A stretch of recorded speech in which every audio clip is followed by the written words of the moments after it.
I did two things inside of my business to build a solo consulting business that makes me anywhere between 20 and 30 grand a month in pure profit. And in this video, I want to show that to you. And I also want to give you a little bit of a background because I come from the agency space. I ran an SMMA, and you see on my iPad here, I have a picture of the difference in the business I ran about 2 years ago, maybe a year and a half ago, and now. So 2 years ago, I was running a done-for-you ad agency for real estate agents. And I decided to work with realtors just because somebody told me that it was just the best niche I could have. If you were to tell that Christian 2 years ago that he could be running a business where he works with clients that he considers friends, and he has a 95% profit margin, and he only attracts clients to him, I would have called you crazy. But look, this is how I actually did it, right? I was doing the done-for-you ads for realtors. I was focusing on outreach. So I had a team of VAs. I had a team of appointment setters. And I was taking about 8 calls a day in my business. I mean, I was chained down to my calendar. I had team calls, client calls, sales calls, etc. I was at about a 50% profit margin. That might have been lower now that I think about it, because I was doing about 20, 30 grand a month. I was definitely not taking home 20 grand a month. The truth of the matter is I hated the agency model. I honestly hated it. And what it took for me to make a decision to change that was stepping outside of the business and seeing what I was building. Again, I had just listened to people blindly. And they told me, hey, go work with realtors because it's the most profitable niche you could work with. And the reality is I didn't have in my heart of hearts like the desire to serve realtors to the highest level that I could. I had to figure out who's that person that I want to serve for the rest of my life. Like, what do I actually want to focus on? And I took a trip to an isolated cabin, middle of nowhere, where I didn't have any calls at all. And I just went there to journal and think and really realize what I wanted to build. I wanted a lean business. There's a couple of pillars that I got from that trip when I went to that cabin that I'll write right here on the side. Number one is simple. I wanted a simple business with simple systems that helps me get clients in a simple manner and helps me serve clients in a simple manner. I also wanted a business that was fun. Now, people say business isn't fun. When I say fun, I mean I want to run a business that I enjoy working on. Like, I want to wake up on Tuesday morning and I want to enjoy creating content. I want to lean into things that I enjoy doing, which for me is creating content. It's being on calls with my clients. It's talking to my client. Like, that's pretty much it. And so that's what I did. And I focused on having a fun business that I actually enjoyed building because that's something I could sustain long term. The next thing is I wanted something lean. I didn't want a bunch of team members. I didn't want a ton of expenses and overhead. I wanted something where I cut the fat and I just hired the people that I needed to have to not do the things that I didn't want to do. So I have contractors like a thumbnail designer, VA, that type of stuff, right? The last thing is profit. Profit first. I wanted to be at a 90, 95% profit margin.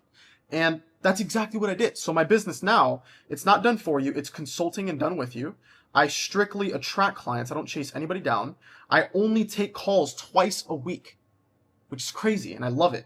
I'm at a 95% profit margin. And again, the main point is I love the business, and it's something I could run for a long, long time, forever, and I won't get burnt out, which is how you stay in the game and stay making money for a long freaking time. So here's how we actually do it. The first move, I'm going to call this move 1 right here.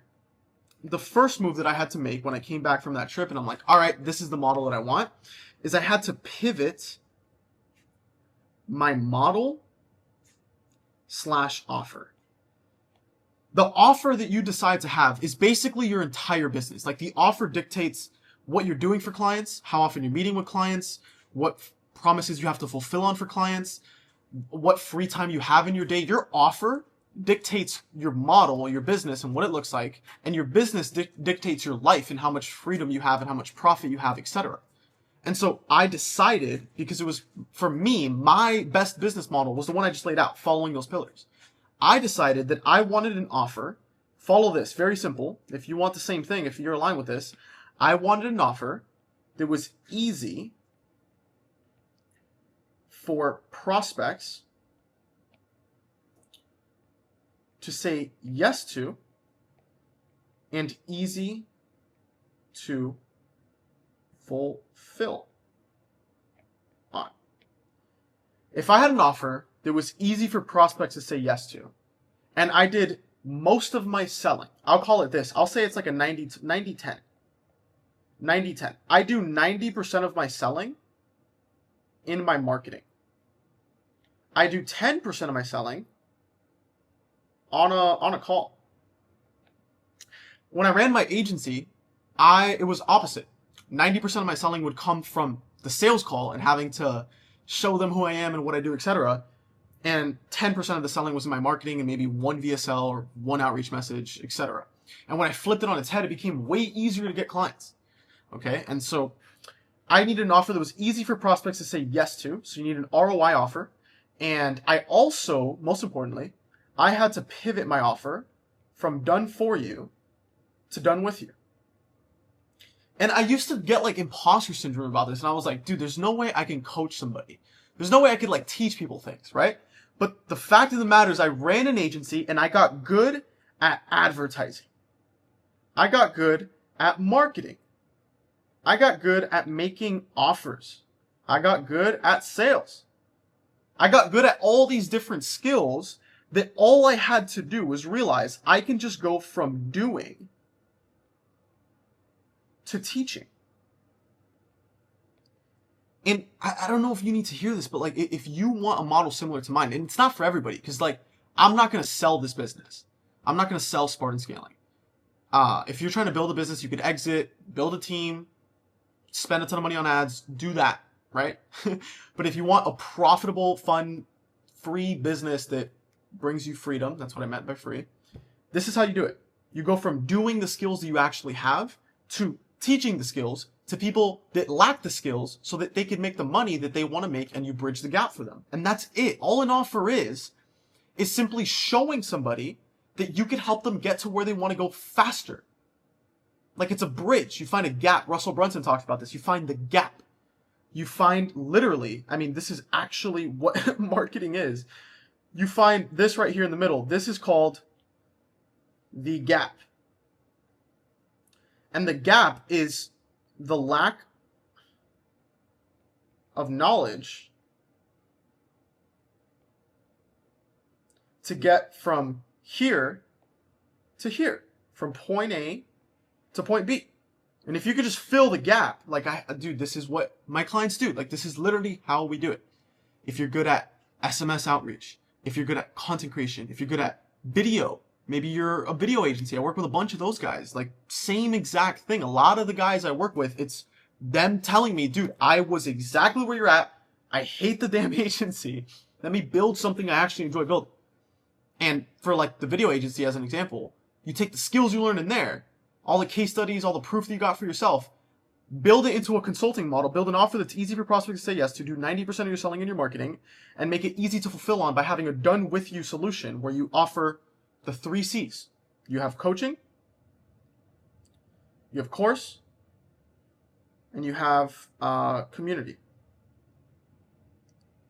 A coaching program is insanely valuable, dude. Like, people undermine, like, dude, I've bought so many different coaching programs, and the people I meet in there, the lessons that I learned, the actual, like, being in the room with these people, it's been insane. Like, if you could build a coaching program off the skill set that you have by packaging up what you're doing and turning it into teaching, you could serve so many freaking people, man. And it's like you're serving them, but you're also serving yourself. I like what it felt like when I was running my done for you stuff. It felt like I was serving them, but I was hurting myself because I had to do all this work, and then I had to hire CSMs in the back end, and then my profit margin went down, etc. So that's the first move I made. I had to pivot my model and offer. And what it took me to realize that I can actually do this was a conversation I had with a mentor. If you've been watching my stuff, maybe you heard about this conversation, but I sat down with a mentor when I was posting just simple videos on YouTube with no intention of selling anything. And a video blew up on my channel, got 70,000 views. And I asked the guy, like, what do I do with this? Like, what do I do with this video? The guy called me stupid. He's like, bro, you're dumb for not putting in a coaching offer behind this, a consulting offer. Oh, but like people aren't going to pay me. Dude, just do it. And I made 24 grand my first month, bro. That's literally how I did it. And I'll keep saying that story because it was an epiphany moment in my brain where I realized I actually could. And you watching don't need more information and tactics and secrets. It's probably not what you need. You just need a new belief system on what's possible so you can actually see the opportunity and take advantage of it. You know what I'm saying? So what was the second move that I made? Well, move 2, just draw this line right here. Move 2 was building a micro personal brand. I built a micro personal brand, a small brand where I post content towards a specific type of person to allow myself to attract clients to me.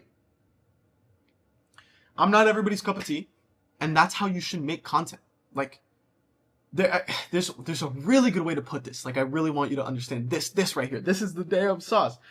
People don't buy what you do. They buy who you are. I do not care what you are selling. What you're selling is commoditized. There are 1,000 other people selling the exact same thing as you right now. A lot of them are probably better than you too. But how you could take advantage of this is understanding that people buy who you are, not what you do. And so if you get on camera, you provide value, and you make videos like these, and you show people truly who you are, your beliefs and everything like that, you get people to buy into you as a person, and you don't have competition. I think his name is Peter Thiel. Maybe you know him. He says competition is for losers. You don't want to compete. And you compete when you chase clients. You compete when you chase clients. Because you go and you run just an ad to a VSL funnel, or you just send an outreach message to a book a call. Now you're competing with everybody else doing that. And people are buying into what you do, not who you are. So this changed the game for me. The only way that I operate above a 90% profit margin is by attracting people to me. Like, that's the only possible way. There's no way you could build a business like that unless you have leverage in building an audience and showing who you are and getting people to buy into you and ultimately your offer and how you can help them. And so I focused on building a micro personal brand, just posting a couple of videos on YouTube that were insanely valuable, and money never felt easier to make than when I did this. If you could stop focusing all of your attention on cold outreach and that type of stuff, understand that a brand compounds on itself. And this is something I work on with a lot of clients. A brand compounds. I've had people that have been watching me for literally a year before becoming a client. It compounds on itself, and the more people that start subscribing and keep watching you every single week, the more people are going to buy. A common thing that I hear is building a brand equals, like, it's like a long-term play. It's not. A brand is not a long-term play. You just don't know what to do. You just don't know how to make the right videos to get the right people to watch it. Dan Henry says it very well. If you could find the right people, say the right things, and sell the right offer, you're a multimillionaire. That's how you do it. And so building a brand isn't a long-term play. For some it is, because they don't invest to learn how to actually do it faster. The people that think it's a long-term play are making it a long-term play because by the time year 1 or year 2 or year 3 comes around of posting content, they're finally decent enough to get clients from it. I have a lot of clients that we build a strategy, we build a high ticket consulting offer, we launch a personal brand, we start posting videos on YouTube, and they make 20 grand their first month, 50 grand their first month. This is like actually happened. Like, it's actually friggin' happened. And so understand that. It's not necessarily a long-term play. You can make it a short-term play by knowing what types of videos to post. Competing equals chasing down. You don't want to chase people down. You don't want to compete. You don't want to have competition. The way you do that is by building a micro personal brand to attract clients to you, and by building an offer and pivoting your offer to something that's easy for prospects to say yes to, easy to fulfill on, and you do it in a done with you environment by leveraging the skill set that you already have. And this is the damn playbook. You follow this, you'll make a lot of money. If you want my help, just follow me on Instagram. Thank you for watching, brother, and I'll see you real soon. Peace out.